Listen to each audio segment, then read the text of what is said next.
Afan Faturrahman. Guru ini rela mendatangi rumah muridnya satu persatu, setelah beberapa pekan tidak mengajar di sekolah karena pembelajaran dilakukan secara daring.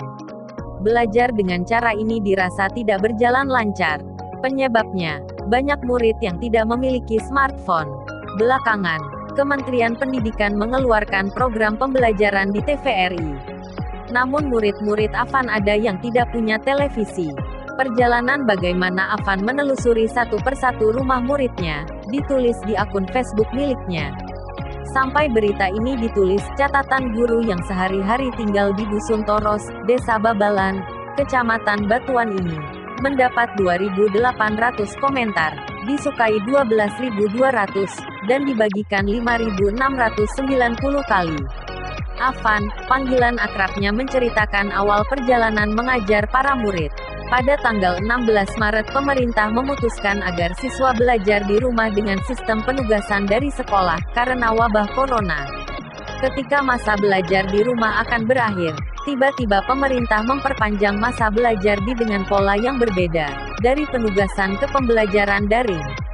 Ketika saya hubungi wali murid, ada yang merespons dan ada yang tidak. Yang merespons, kebetulan wali murid sedang tidak beraktivitas. Sedangkan yang tidak merespons, ternyata bekerja sebagai buruh tani karena sekarang musim panen padi, ujar Afan saat dihubungi, Sabtu, tanggal 18 April tahun 2020. Afan merasa kesulitan untuk mengontrol aktivitas murid-muridnya dalam menyelesaikan tugas yang diberikan. Bahkan, untuk melanjutkan pembelajaran model daring, tambah sulit lagi. Di rumah siswa, ada wali murid tidak memiliki smartphone, atau ada juga yang memiliki smartphone, tapi tidak memiliki paket data internet dan sinyal yang sulit. Akhirnya saya putuskan mendatangi rumah mereka satu-satu.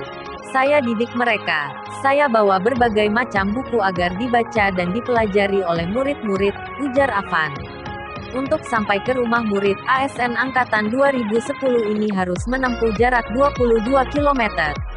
Untuk sampai ke masing-masing rumah, terkadang dia harus jalan kaki karena jalannya tidak bisa dilewati motor. Kalau turun hujan, jalannya berlumpur. Jadi saya jalan kaki dan motor saya titipkan di rumah warga, katanya. Kegiatan ini dilakukan suami Fadilatun Laila ini 3 kali dalam sepekan. Sebab, jika setiap hari dirinya tidak sanggup, 20 siswa didatangi dalam 1 hari, waktunya tidak cukup. Saat dirinya tiba di rumah siswa, tidak langsung bertemu dengan sang anak. Sebab para murid masih membantu orang tuanya di ladang, menyabit rumput untuk pakan ternak, dan lainnya. Saya bagi seminggu 3 kali. Alhamdulillah istri saya sangat mendukung. Langkah ini diambil Afan karena inisiatif pribadinya, bukan karena tuntutan pihak sekolah. Guru-guru yang lain di sekolahnya tidak melakukan hal yang sama.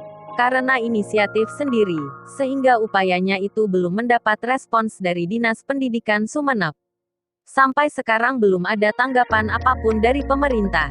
Tapi saya kira tidak perlu ditanggapi, apalagi yang saya lakukan melanggar anjuran pemerintah untuk bekerja di rumah.